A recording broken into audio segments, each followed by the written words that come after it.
Examinando las teorías físicas de la relatividad, la teoría cuántica de campos o incluso la de los universos paralelos, encontramos razones teóricas importantes para considerar la posibilidad de que algún día podamos realizar viajes en el tiempo. La gran paradoja se encuentra en que si efectivamente desarrollaremos tal tecnología en el futuro, en nuestro presente ya habríamos sido visitados por nosotros mismos una vez puesta en marcha esa supuesta máquina. Para algunos científicos, si nadie proveniente del futuro ha logrado llegar hasta aquí, podría deberse a que nuestra raza, la humana, se agotará, se extinguirá antes de llegar a tal grado de evolución tecnológica. Pero existe otra posibilidad, y es que esos viajes en el espacio-tiempo ya se hayan producido y hayamos sido visitados por nuestros hermanos del futuro. De ser así, ¿cuándo vinieron? ¿Existe una relación entre esos posibles viajes en el tiempo y lo que hoy llamamos extraterrestres? Y lo que es más importante, ¿dejaron alguna evidencia de su viaje por el pasado? Creo que el mundo está más que capacitado para aceptar la posibilidad de que no seamos lo que creemos ser. Precisamente cuando encontramos lo imposible en la ciencia es cuando realmente podemos llegar a avanzar en ella. Es un reto, ¿no? Intentar explicar por qué hay determinados objetos que aparecen donde no deberían de estar. Cuando empiezan a aparecer las mismas piezas en otras partes del mundo, pues yo creo que ya deberían ser objeto de estudio. Todas esas cosas nos hacen pensar que tendríamos que revisar nuestra historia, que tal vez no fuimos los primeros con un desarrollo técnico en la Tierra, o que nuestras cronologías están absolutamente desfasadas. Es importante que la revisemos. La historia se va reescribiendo por sí sola con el paso del tiempo. No podemos cubrir una verdad como esa. UPART. Jeroglíficos del siglo IV a.C. donde se muestra el uso de la electricidad. Mapas que demuestran que el continente americano habría sido descubierto mucho antes de la llegada de los barcos españoles y portugueses. Cuevas que fueron habitadas hace 150.000 años, pero que poseen una compleja red de tuberías. O antiguos alfabetos que situarían el nacimiento de la escritura en la península ibérica. Son algunos de los llamados UPART, objetos fuera del tiempo y el espacio. Objetos que no pertenecen al lugar ni al momento en el que fueron encontrados. Son objetos tecnológicamente hablando que han sido encontrados en lugares pertenecientes a un periodo de la historia donde no deberían de estar, porque no había la tecnología en aquel tiempo como para desarrollar estos objetos. Lo curioso es cuando esos objetos no se resumen a uno, ni a dos, ni a tres, sino que estamos hablando de bastantes que son siendo encontrados. Se alejan un poco de lo que son los límites de los paradigmas históricos aceptados por nosotros, por los ámbitos académicos. Son objetos que aparecen en contextos espaciales o temporales extraños, alejados de los paradigmas históricos conocidos, o que demuestran algún tipo de tecnología más avanzada de lo normal para su tiempo y su espacio. Y constituyen un reto para la ciencia que los discrimina porque no tiene cómo catalogarlos, pero también para los propios especialistas, porque nos lleva a preguntarnos muchas veces si en un pasado remoto hubo una tecnología más avanzada que la actual, y si eso fue así, ¿quién la puso encima de la Tierra? Por lo tanto, no se entronca directamente con las tesis de los antiguos astronautas, con las tesis extraterrestres. Cuando tú vas a lugares como Tiahuanaco y te plantas delante del monolito Bennett o del monolito Ponce, 7 metros de altura, es algo extraordinario, ¿no? Porque la sensación que te da al contemplar estas figuras es que no estás viendo a alguien del pasado. La sensación que te da es que estás viendo a alguien del futuro. Y eso se representó hace más de 4.000 años.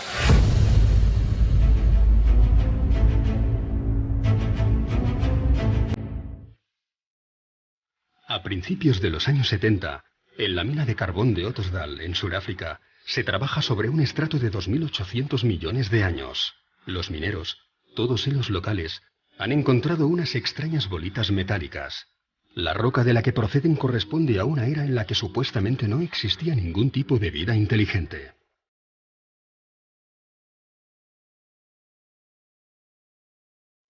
Los orígenes del hombre se remontan a más o menos a los 40.000, 50.000, 100.000 años. Estamos hablando de una cantidad de tiempo lo suficientemente importante como para desestimar cualquier tipo de intervención humana en su proceso de creación. Me parece delirante la cronología, porque es que la cronología que tienen no existía ni el primer continente conocido por nosotros, que es de hace 1.100 millones de años, me parece. Y esto está datado en estratos geológicos anteriores incluso, de 2.800 millones de años. Las esferas son pequeñas, de apenas 2 centímetros de diámetro, y tienen 3 líneas perfectas grabadas sobre su superficie. Están completamente pulidas, algunas de ellas tienen unas líneas paralelas, 3 líneas paralelas, y quizá lo curioso sea que parecen un producto terminado. El problema es quién estaba manufacturando productos hace 3 millones de años. No son naturales. La naturaleza hace formas muy caprichosas, pero aquellos surcos así, para mí esos surcos no son naturales, son hechos por alguien. Michael Cremo y Richard Thompson, tras someterlas a estudio, llegaron a la conclusión de que no podían ser de origen natural. Su exterior está formado por una aleación de acero y níquel imposible de encontrar en la naturaleza. Son líneas extremadamente perfectas y su interior parece estar hueco. En el momento en que hicieron un análisis por rayos X, empezaron a encontrar con que el núcleo de las esferas tenía peso negativo o densidad negativa. Así que eso es antimateria. Algunas de las esferas diseccionadas albergaban en su núcleo un material esponjoso desconocido que al entrar en contacto con el oxígeno se desvanecía rápidamente. Pero además tienen una marquita en su ecuador y tienen un agujero. ¿Será que fueron las semillas de vida aquí en el planeta Tierra? ¿Podrían ser las transportadoras de las semillas de vida para nuestro planeta? Se encontraron algunas moléculas orgánicas en su interior. Por tanto, podría ser una explicación de la teoría de la panspermia. Podrían haber sido depositadas aquí hace millones de años, para dar lugar a toda la biodiversidad que conocemos hoy en día. El Instituto Espacial de California, tras varios análisis, declaró: el equilibrio es tan perfecto que excede nuestras actuales tecnologías de medición. Mientras que los estudios de la NASA concluyeron que el único modo de crear un objeto similar, si existiese la tecnología para hacerlo, sería bajo gravedad cero. A pesar de los datos obtenidos, las esferas de Sudáfrica no han sido nunca consideradas como objeto de estudio para la ciencia más clásica y ortodoxa. Para estos estamentos, se trata de un simple capricho de la naturaleza. Curiosamente, de ser así, estaríamos ante el primer caso en que la comunidad científica internacional ha generado formas perfectas. Todos los grandes descubrimientos de la humanidad parecen tener algún tipo de relación con quienes nos visitan. Sin ir más lejos, parecen intervenir en el descubrimiento de la Hispaniola, en el descubrimiento de América, porque cuando Colón, la noche antes de ese 12 de octubre de 1492, está surcando las aguas, refleja en su libro de bitácora que unas extrañas luces están por encima de las velas de su embarcación. ¿Qué podían ser sino objetos no identificados? Si tú te vas al archivo de Indias, tienes muchas crónicas, especialmente las más interesantes son las de Pedro Cieza de León, que fue el que acompañó a Pizarro durante toda la conquista. Y ahí tienes historias rayanas con lo ufológico, o por lo menos que a día de hoy, en nuestro siglo XXI, seguramente más de uno interpretaría con la aparición de un objeto luminoso en los cielos, ¿no? Por ejemplo, cuando Pedro Cieza de León es el primero que describe en el desierto de Nazca, hay unas extrañas líneas bueno, pues que los nativos van allí para venerar, para adorar. Pero lo que es curioso es cuando Pedro Cieza de León se sube a una de las lomas donde mejor se ve alguna de las figuras y asegura que los nativos y él empiezan a observar una serie de soles que se mueven en los cielos. Es decir, hay algo en el cielo que no es un solo sol, sino que hay más que se están moviendo y que parecen estar jugando alrededor de ese enigma tan maravilloso y tan descomunal como son las líneas de Nazca. Y esto está escrito en las crónicas de Indias, ¿no? Por lo tanto, parto de la idea de que en aquel momento, más que alucinaciones, pues algo deberían de estar viendo. Y ese algo, como decía Cieza de León, eran soles que se movían en el cielo.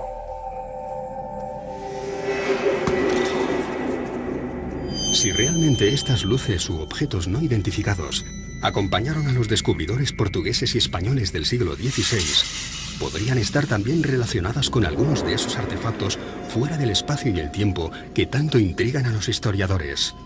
Es el caso del mapa de Piri Reis.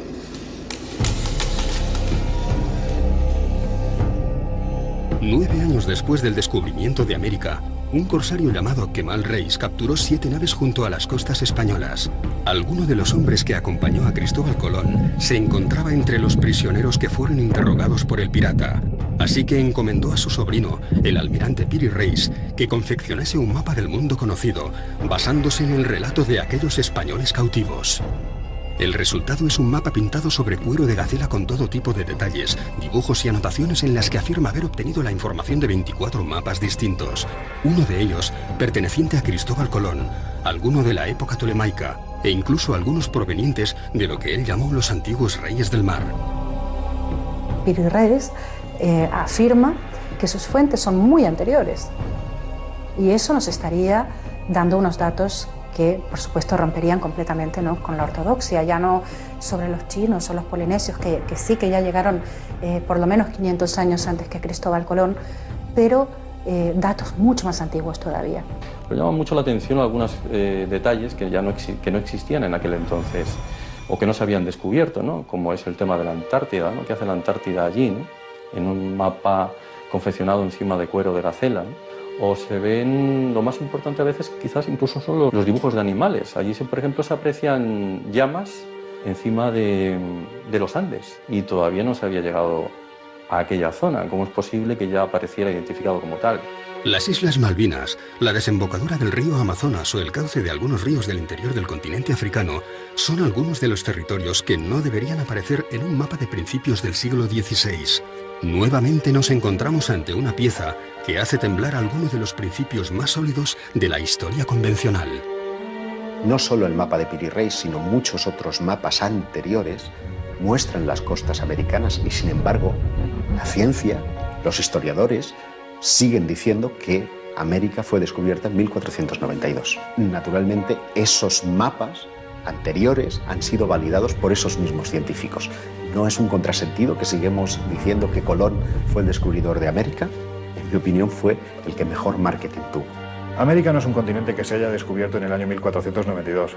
Es un continente que se reencontró en 1492. Pero es que si te remontas en el tiempo, tienes vestigios mucho más antiguos, vestigios de hace 10, 12.000 años, ¿no? Es decir, es que hay arte rupestre donde están representados una serie de elementos que aparentemente o te los han traído de fuera, o si no es imposible que el que pintó estos elementos tuviera un conocimiento previo de lo que se estaba haciendo en otros continentes, ¿no? Entonces a mí me gusta hablar, por ejemplo, de Eratóstenes, que en el año 300 antes de nuestra era, gracias a conocimientos que en aquel entonces ya existían en la desaparecida Biblioteca de Alejandría, pues pudo conocer que la Tierra era completamente redonda. Y sin embargo aquello, como se sabe, lo perdimos con el paso del tiempo. Fue primero Agustín de Hipona el que empezó a decir que la Tierra no podía ser redonda, porque si así fuera la gente que estuviera abajo se caería. Fueron muchos los tesoros arqueológicos que, una vez descubierto o redescubierto el Nuevo Mundo, pasaron desapercibidos para aquellos navegantes portugueses y españoles del siglo XVI. Algunos, como las llamadas piedras de Ica, mantuvieron ocultos sus secretos hasta nuestros días, como si estos Supart tuviesen la extraña manía de dinamitar todas las cronologías de la historia del ser humano, como si estuvieran allí con la clara intención de hacernos dudar.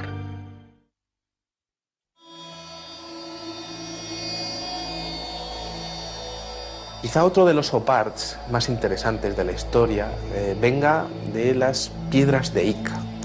Estos son unas piedras, unos cantos rodados que están marcados, que están pulidos, perfectamente pulidos, y que tienen unos extraños dibujos en su interior. Esas piedras están mostrando diferentes estados del desarrollo de diferentes dinosaurios. Están exponiendo conocimientos muy exhaustivos sobre operaciones prácticamente a corazón abierto.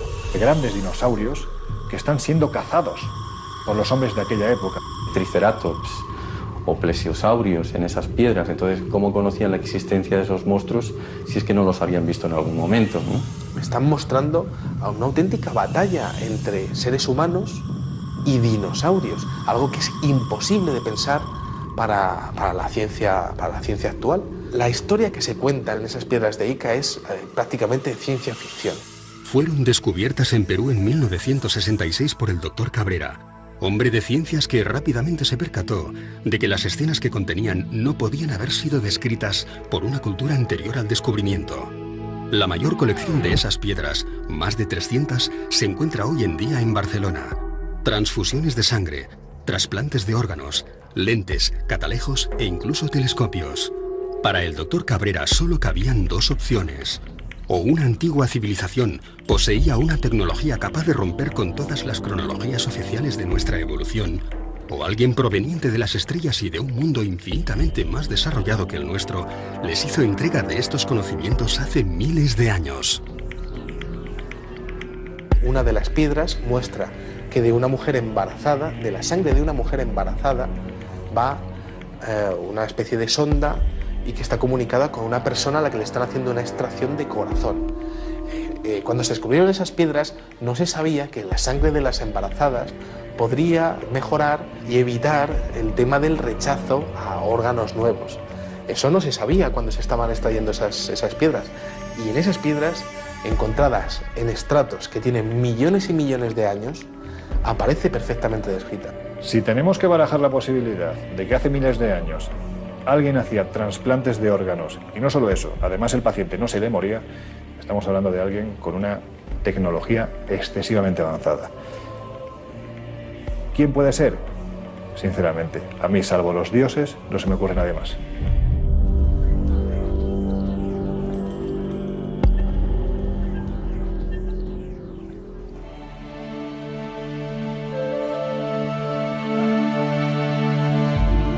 A principios del siglo XX se descubre el mecanismo de Antikythera, uno de los pocos UPAs reconocidos y validados por la comunidad científica internacional.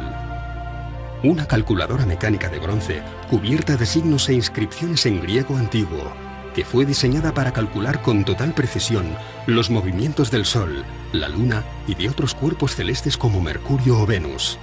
Podía predecir eclipses e incluso mostraba órbitas de planetas desconocidos en las fechas en las que fue datado. El artefacto fue rescatado de las profundidades del mar, de los restos de una embarcación griega del año 150 a.C. ¿Cómo es posible que un mecanismo con un sistema de transmisión aparezca en la época de los griegos? Se supone que son las cadenas de transmisión aparecen durante la Revolución Industrial, hacia el siglo XVIII aproximadamente. Y al conformar las piezas, al unirlas como si fuera un puzzle que nos venía ni más ni menos que de 2000 años atrás, se dieron cuenta de que aquello era lo más parecido a un reloj astronómico. Con lo cual es imposible, porque algo parecido no aparece hasta plena Edad Media, es decir, unos 1100 años más tarde, cuando empiezan a aparecer los primeros relojes mecánicos, ¿no? La pieza esa en particular presenta elementos del siglo XVI. Cuando se ha puesto en marcha, máquinas hechas a imagen y semejanza del mecanismo de Antikythera, pues se ha visto que con ese mecanismo se pueden seguir los movimientos de planetas desconocidos hasta el siglo XVI. Entonces, por eso es un OPAR, porque aparece en un contexto del siglo II a.C. una máquina en la que se puede observar los movimientos de planetas desconocidos entonces. Lo que denotaba este hallazgo es que había servido, pues por ejemplo, para calcular los eclipses, los movimientos de los planetas, los movimientos del Sol, de la Luna, fenómenos astronómicos como solsticios, como equinoccios, en un tiempo en el que en teoría ese objeto no tenía que existir. ¿Qué hace una máquina propia de la revolución industrial en un barco anterior a nuestra era? Todo parece indicar que nuestros antepasados poseían un grado de conocimientos mucho más elevados de lo que podamos imaginar. Y siendo así, ¿quién puso en sus manos conocimientos del futuro? Para algunos, una inteligencia no terrestre pudo haberlos instruido. Para otros, deberíamos contemplar la posibilidad real de que pronto realizaremos viajes en el tiempo. Y para la mayoría, nos encontramos ante muchos interrogantes que simplemente no tienen explicación. 2 minutes. 2 minutes, 10 seconds and counting. Oxidize the tanks when the second and third stages now have pressurized. T-minus 1 minute, 35 seconds. The third stage completely pressurized. T-minus. Cuando aterrizamos sobre la Luna, yo estaba aquí en España en el 69. Creo que todos nosotros pensábamos, ¿y si encuentran algo en la Luna? No tiene por qué ser un platillo volador. Todo lo que necesitaban encontrar era un arañazo que fuera artificial. Solo una marca que fuese artificial. No debería estar ahí. Eso cambiaría por completo lo que sabemos sobre nosotros y sobre el universo. La idea de que podamos encontrar uno de estos arañazos, no solo sobre una piedra terrestre, sino sobre alguno de los cuerpos celestes a los que poco a poco vamos acercándonos, es lo suficientemente inquietante como para que incluso la Asamblea General de las Naciones Unidas haya llegado a contemplarla. En 1992, el profesor Richard Hoagland expuso para la Asamblea todos los datos conocidos hasta el momento acerca de los restos arqueológicos con los que ya se habían topado algunas de nuestras sondas espaciales. Hoagland fue compañero de la universidad del famoso astrofísico Carl Sagan. Trabajó como consultor para la NASA y para la cadena de televisión CBS, acompañando todas las grandes misiones espaciales, como la Mariner, la Voyager o la Pioneer.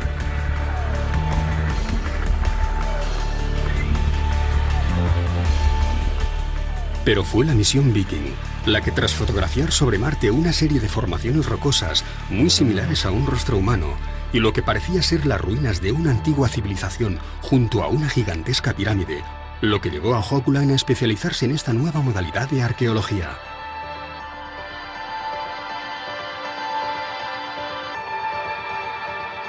Y en un seguimiento de aquello que encontró en Marte acerca de una posible civilización avanzada varios millones de años atrás que podrían tener relación con nosotros. Ellos mismos podrían ser humanos. Que esa civilización haya dejado marcas en otros puntos del sistema solar. Le pareció interesante el hecho de que la NASA y la ESA mostraran gran interés en el estudio de un determinado asteroide alrededor de Marte. El asteroide Heinz, que tiene una forma similar a la de un diamante y que, por todas sus características y el hecho de parecer hueco y que, según las pruebas de resonancia, podría tener unos corredores por el medio, en fin, según la fisonomía de aquel objeto, podría ser artificial.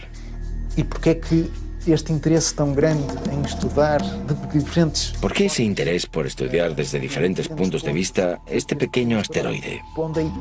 Siguiendo la hipótesis de que podría ser artificial, podría haber sido una estación espacial que estuviera allí como una ruina ambulante, aún en los tiempos de hoy, muy destruida pero aún a la deriva, a la espera de que alguien la encuentre. Si queremos, ya la encontró la NASA. Nosotros somos una partícula apenas en el universo, así que sería muy antropocentrista, ¿no? O antropocéntrico pensar que no hay nada más allá. De momento no hay pruebas contundentes de estructuras, sí de vida en otros planetas, pero no me extrañaría nada porque yo estoy convencida de que no estamos solos en el universo. Siguiendo con esta óptica, fue investigando en otras partes del sistema solar qué más podría parecer artificial. Y se dio de bruces con Iapetus. Iapetus es una luna de Saturno. Tiene una columna en su ecuador que sugiere que dos partes se ensamblaron. Visto en perspectiva, se distingue que la luna no es totalmente redonda. Tiene aristas. ¿Cómo es que un satélite natural tiene aristas? Por otro lado, tiene una serie de pequeñas semejanzas con una estructura que estuviera cediendo. Buscó ejemplos de otras estructuras hexagonales para dar a entender que aquello efectivamente podría ser artificial, haber sido construido desde dentro con diferentes hexágonos, formando una estructura que habría ido cediendo a lo largo de millares y millares y millares de años. Es gracioso también su parecido con la llamada Estrella de la Muerte de George Lucas, de la película La Guerra de las Galaxias. Y él cuestiona, ¿qué sabía George Lucas que nosotros no sabemos? Levanta varias hipótesis. Aquello podría ser una base científica, podría ser un hotel. Él lo llama Luna con vistas. Un lugar único en el sistema solar, con vistas al gran planeta Saturno. Algo espectacular.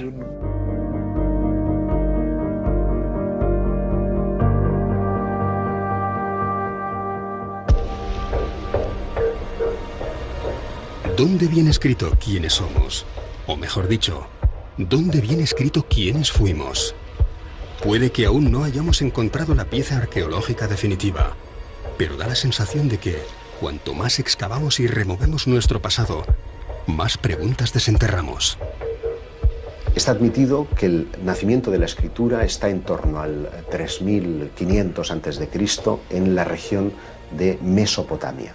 Pero sin embargo, algunos hallazgos inquietantes hacen preguntarnos y cuestionarnos si esa datación es fidedigna, porque por ejemplo, en Francia como en Portugal hemos encontrado alfabetos que parecen aludir a que el inicio de la escritura habría entrado por la península ibérica. En Albaon, a finales del siglo XIX, por allá por 1895 y hasta 1903, se encontraron en las inmediaciones de Dólmenes algunas piedras zoomorfas y antropomorfas que presentaban unos grabados parecidos a los de los signos iberotartésicos.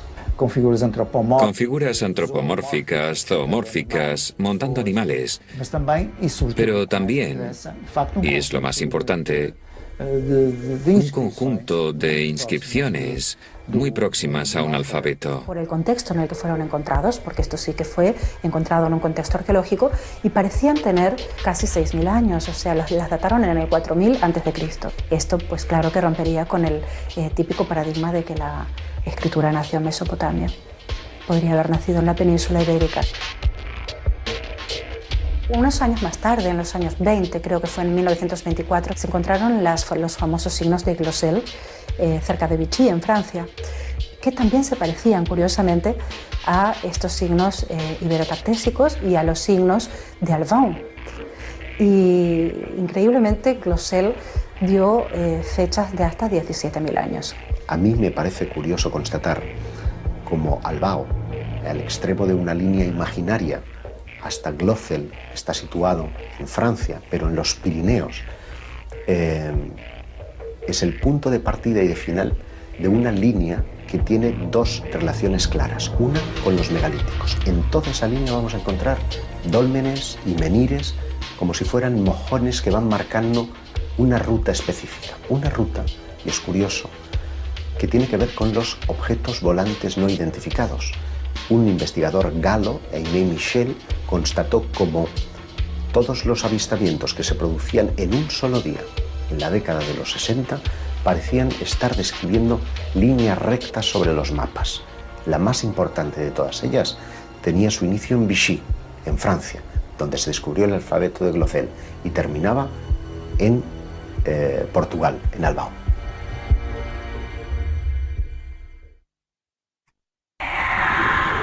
Un ser que estaba de espaldas a él se da la vuelta y se encuentra a sí mismo.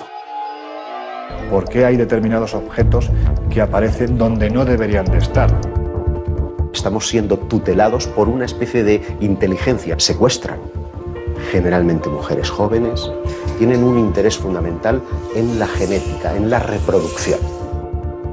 Extraterrestres, los domingos, solo en Historia.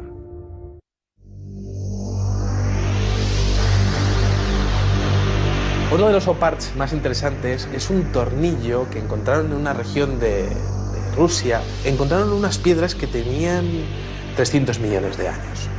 De repente apareció un extraño fósil de lo que parecería ser un tornillo. Claro, ¿quién estaba hace 300 millones de años manufacturando un tornillo de tales características? Ese tornillo tenía 2 centímetros de dimensiones.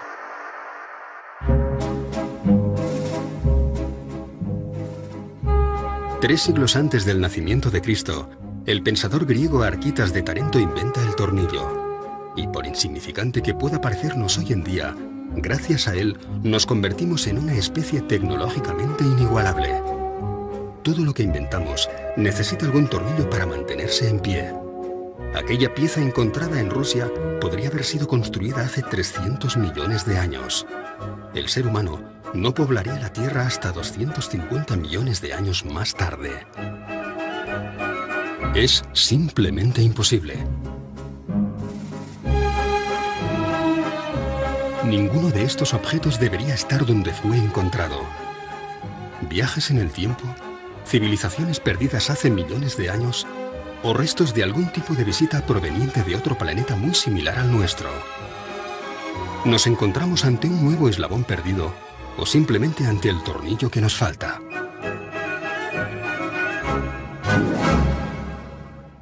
Si tú coges un metro, por ejemplo, como medida, y pones aquí al principio del metro 200.000 años, 200.000 que es nada, y pones aquí el año 2013 que estamos, hemos tenido en nuestra historia, creo, no sé si son 17 o 19 civilizaciones, fenicias, faraónicas, romanas, griegas, españolas, etcétera, etcétera. En los últimos 5.000 años, a esta escala de un metro, 200.000, y nosotros, las 17 o 19 civilizaciones que conocemos entran en 3 milímetros. 3 milímetros entran 17 o 19 civilizaciones.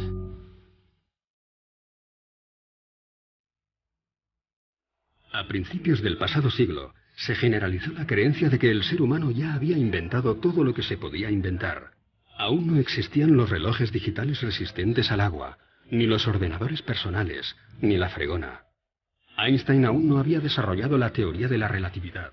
No existía la máquina de coser, y los microchips y el láser no formaban parte ni de la ciencia ficción.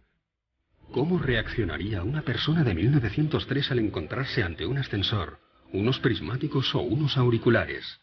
Seguramente del mismo modo que nosotros, hoy, reaccionamos ante una serie de objetos que no logramos catalogar.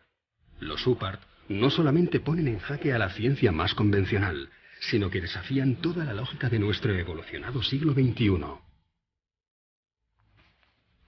Esto es un teléfono móvil que mi hija que llama eso un dinosaurio, pero en fin, es un teléfono móvil. Si yo cojo este teléfono móvil y lo voy atrás en el tiempo, no mucho, a 70 años, y tengo una mesa de 4 genios, von Braun, Oppenheimer, Fermi, Einstein, y le pongo eso en la mesa. Y lo miran, le digo, ¿qué es? Son genios, cuidado. No sabe. Desde siempre creo que el ser humano ha tenido miedo a lo desconocido, ha tenido temor a los cambios, a la evolución de sus creencias. Por lo tanto, yo creo que no es nada raro que ante la aparición de un OPART sientan este miedo, porque esto podría traspasar los límites de los paradigmas históricos que eran aceptados hasta entonces. Si encontramos un artefacto que pueda probar, ¿quién sabe? Que ha habido visitas extraterrestres. La gran pregunta es ¿cómo y quién se va a hacer cargo de ello? Entonces es incómodo para la ciencia, pero es incómodo también para los especialistas más heterodoxos. ¿Y dónde radica precisamente su esplendor? Pues en que revela un nivel de tecnología impropio para la época en la que fueron encontrados. A la gente no le gustan los cambios. Estos son templos mortuorios, esto es tal y esto es cual. No, no podemos. No podemos porque necesitamos entender qué hacemos en este planeta. Necesitamos saber por qué estamos aquí, de dónde venimos, por qué somos tan diferentes del resto de la naturaleza. Y si eso nos conduce a algo más, si nos conduce a otro tipo de conexiones, ¿por qué no? Podríamos estar conectados con el cosmos.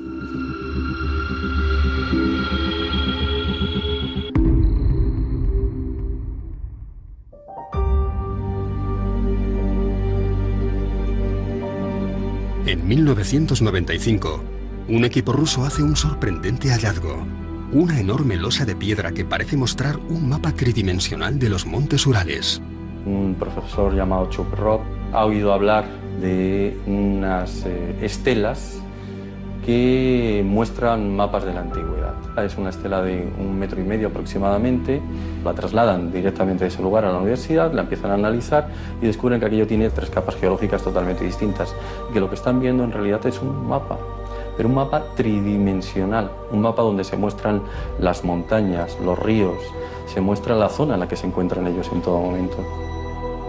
Acaba descubriendo que tiene unos 3.000 años de antigüedad. Los norteamericanos, que fueron los siguientes que analizaron el mapa del creador, dijeron que para poder confeccionar ese mapa, los que lo hicieron deberían haberlo visto desde el cielo. No lo sé, esto es como Nazca, ¿no? ¿Realmente se necesita llegar hasta el cielo para realizar una serie de figuras en el suelo? ¿Quién sabe, no?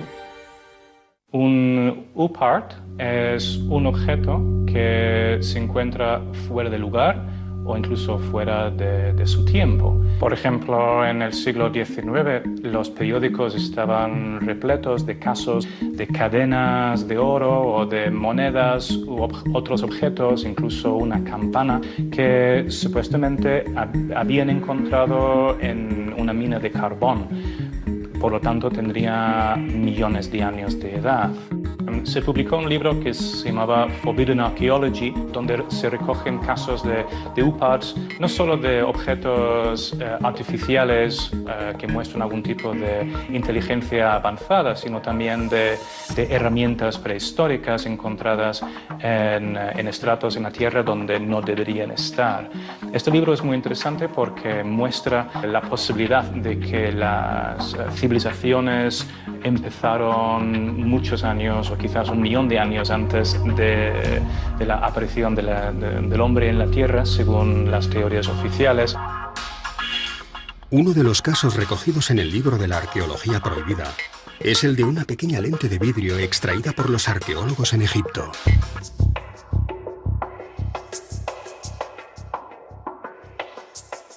Se han hecho estudios microscópicos de esta lente y presentaba en sus extremos restos de metal, como si la pieza hubiera estado engarzada en algún tipo de montura metálica para algún tipo de instrumento de observación de los cuerpos celestes, por ejemplo. Bueno, es bien sabido que ya los antiguos pues, estaban muy interesados en la observación astronómica.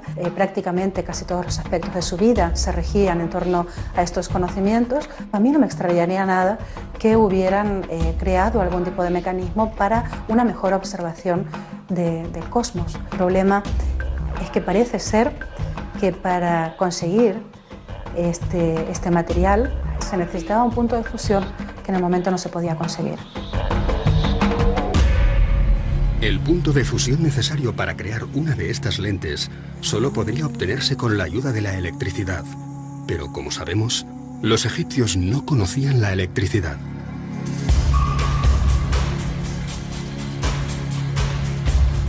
En 1931, Wilhelm König encuentra en unas excavaciones unas extrañas vasijas con unos hierros en su interior. Lo primero que observas es que es una vasija que contiene hierro y cobre. El año 2000 se empezaron a hacer pruebas y se dieron cuenta de que se trataba de una pila antigua. Esa vasija contiene los elementos indispensables para generar electricidad de poco voltaje. Nos da un voltaje ínfimo, un voltaje muy pequeño. Lo que pasa es que ese tipo de pilas, si las unes en serie, el voltaje ya evidentemente se acentúa, es decir, vamos sumando.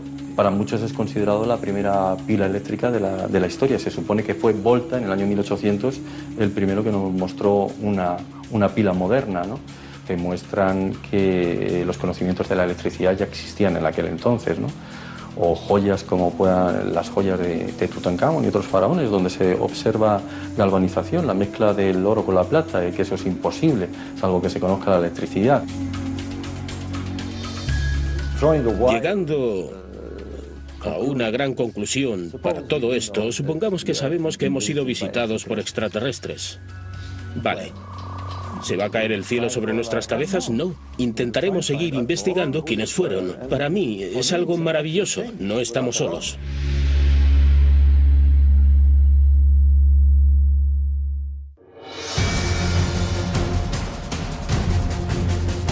Hallazgos arqueológicos provenientes del pasado que solo pudieron haberse construido en el futuro. Mapas, escritos, extraños artefactos que nos hablan de piezas imposibles de encajar en los libros de historia. Nos encontramos ante las posibles evidencias de que nuestra tecnología será capaz de viajar en el tiempo. ¿Alguien, antes que nosotros, pudo haber poblado este mismo planeta? ¿O simplemente pasaron por aquí de visita.